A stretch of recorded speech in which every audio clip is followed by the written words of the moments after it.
everyone, it's Mela Longoria, and this is my presentation on professional development in the area of technology integration.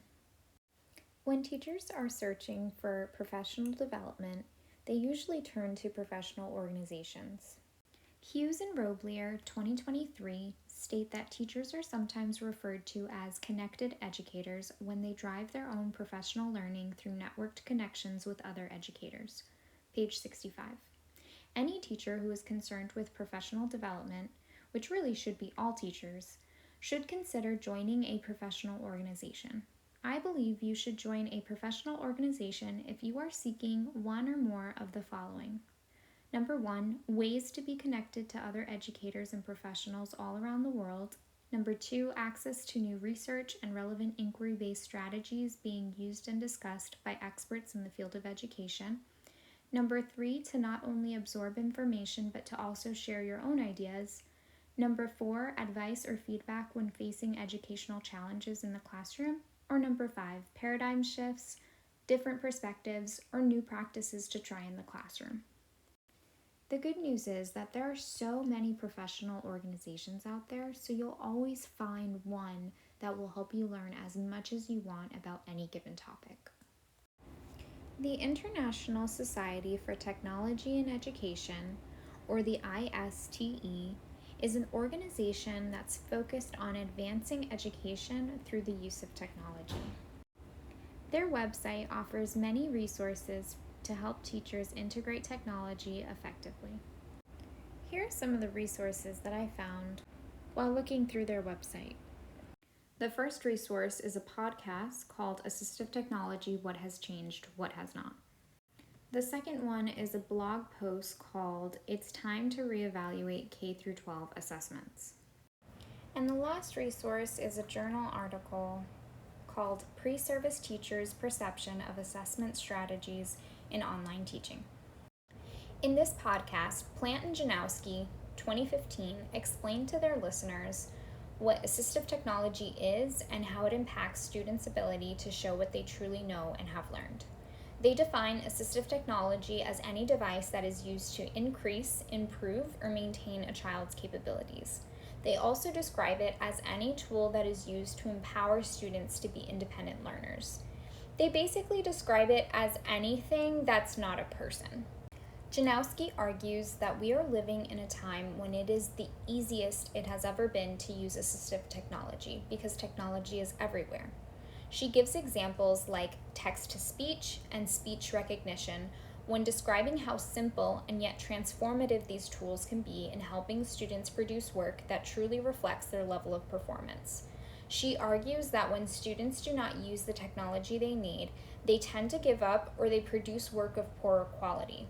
However, when students are allowed to use assistive technology, they often produce more complex sentences with more sophisticated vocabulary. Plant and Janowski end their episode with a call to action. They encourage teachers to shift their perspectives about using assistive technology in the classroom. For example, if a task is not aimed towards handwriting, then let the student type their answers. By using the tools that make learning accessible, students are more equipped to find success in the classroom and outside of school.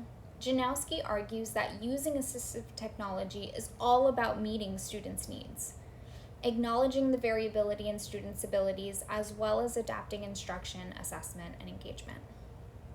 The information presented in this podcast helps us to better serve our students because it encourages us to change our minds about 1, how students access grade level content. For example, if a student reading below grade level needs to listen to grade level text, then we should not provide a human reader, we should give them an audiobook. We do not want students to be dependent on us. We want students to know how to use tools so that they can use them beyond the classroom and throughout their lives. And 2, how we require students to show us what they know. For example, if a student struggles to spell, we should allow them to use spell check and predictive keyboards so that it does not hinder their use of advanced vocabulary words.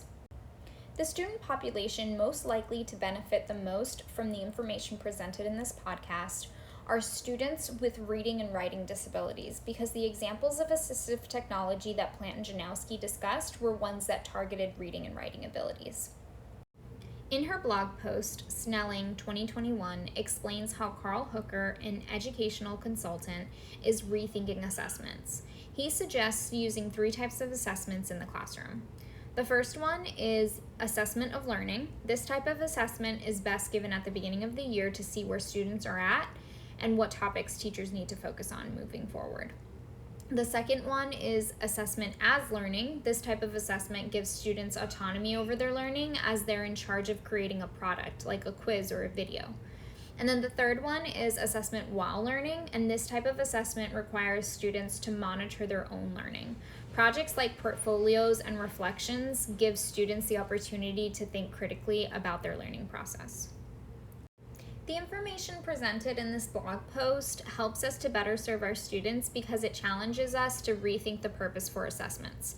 Hooker challenges us to prioritize learning over grades and scores. For example, instead of using assessments as a way to sum up student learning, we are encouraged to view assessments as part of the ongoing learning process. Students who experience test anxiety would most likely benefit from the information presented in this blog post. If we were to reimagine assessments according to the advice given in this post, students would not be limited to taking timed and high-stakes tests in order to show what they know. Instead, they would have more flexibility and ownership in when and how they show what they know. In his study, McVeigh 2016 describes the different types of online assessments created by pre-service teachers in order to look at their complexity and how they are being offered to students. In his study, he asked pre-service teachers to design online formative and summative assessments. Throughout the study, pre-service teachers created the following types of assessments: multiple choice, categorization, short answer, concept map, essay, presentation, performance, and discussion. McVeigh 2016. Based on the results of the study, McVeigh 2016 realized that many teachers chose to use more constrained but less complex methods like multiple choice for their assessments, and very few actually used more complex methods such as discussions or peer editing activities. He also noted that there seemed to be an unwillingness to assign group work or use technology that would enable more collaboration among students. Thus, McVeigh 2016 concludes that teacher education programs should involve more training on how to use online platforms to create complex assessments that involve more collaboration. The information presented in this study challenges teachers to rethink how they are offering online assessments. It challenges us to learn more about the learning management systems that we use in order to create assessments that involve more higher order thinking skills and group work. If teachers were to redesign their online assessments based on the information from McVeigh's 2016 study, they would be helping students develop their higher order thinking skills as well as their collaboration skills, which are 2 important things to possess before leaving high school. I particularly enjoyed reading this article because it opened my mind up to the various types of assessments that I can use with my students. Although it may take some time to teach students how to successfully use technology to collaborate with their peers, it will also better prepare students for thinking critically about the ideas of others as well as their own. I believe students taking online courses would probably benefit the most from redesign assessments, but really any student would benefit from more group work as it enhances their communication skills. The ISTE EdTech Conference, called ISTE Live 23, will be held during this month in Philadelphia. This conference is meant to inspire teachers to explore how to use technology to transform education. At this conference, educators come together to share ideas, engage in interactive activities, and listen to inspiring leaders in education. Some of the presenters for opening night are 1. Joyce Abbott, who is an educator in Philadelphia and the inspiration behind the TV show Abbott Elementary. Richard Collada, he is the CEO of ASCD and ISTE. Sharif El-Mekki, who is the founder and CEO of the Center for Black Educator Development, and Tyler James Williams, who plays Gregory Eddy in the TV show Abbott Elementary, and who also won the 2023 Golden Globe for Best Supporting Actor. Some of the presenters on the next main stage event include Clara AI, who is a bilingual Afro-Latina artificial intelligence, Matthew Mingle, who is the superintendent of the Warren Township School District in New Jersey, and he's a lecturer at Rutgers University Graduate School of Education. Then there's Benjamin Swartley, who is a 12th grader from Penridge High School in Pennsylvania, and he's working on establishing a wireless community network to reach underserved communities. And then Allie Ward, who is a science correspondent for CBS and a media producer. And then some of the presenters on the closing night include Shad Abdallah, who is an 11th grade student at Science Leadership Academy and EduCon co-chair, which is an event on the principles of teaching. And Christopher Lemon, who is the founding principal and CEO of Science Leadership Academy. While looking through the sessions that will be offered at this conference, I found two that I would be interested in attending. One session I would be interested in attending is called Uncheatable, Using Digital Storytelling Projects as Authentic Assessments. This session is about how to engage students in project-based learning activities like storytelling. The speaker explains how digital storytelling is used to make assessments more meaningful and exciting for students. And the speaker also argues that when students are excited, they're less likely to cheat. I would be interested in attending this session because my goal for next year is to make online assessments that are purposeful and engaging for students, and I think I could probably do that with storytelling.